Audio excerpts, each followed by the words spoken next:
Actually একটা case ছিল, case নাম্বারটা হলো আপনার মিস্ক 2610/2020।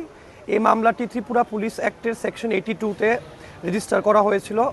পূজন বিশ্বাস, আমাদের কৈলাসহরের এমএলএ বিরোজিত সিনহা আর আরও দুজন আসামি। তো এই কেসের মধ্যে অলরেডি পূজন বিশ্বাস অ্যাডভোকেট আর এমএলএ শ্রী বিরোজিত সিনহা ওনারা আজকে কোর্টে এপিয়ার হয়েছেন। ওই এপিয়ার হয়ে কোর্টের যেটা প্রসিডিউর আছে ওটা আমরা সব করা হয়েছে।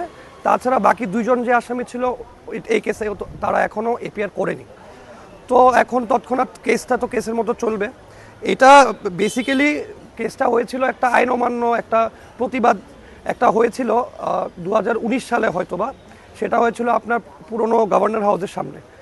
তো ওটা নিয়েই আমাদের এখন যে সরকার ওনাদের বিরুদ্ধে একটা মিথ্যা মামলা দিয়েছে যাতে ওনাকে আইনতভাবে হেনস্থা করার জন্য। আর আমাদের তো আমাদের আইনের উপর, কোর্টের উপর যথেষ্ট ভরসা আছে। শ্রী পূজন বিশ্বাস বলুন, এমএলএ শ্রী বিরোজিত সিনহা বলুন, তো ওনারা আইনগতভাবে কোর্টের নোটিশ পেয়ে ওনারা এপিআর করেছে আজকে।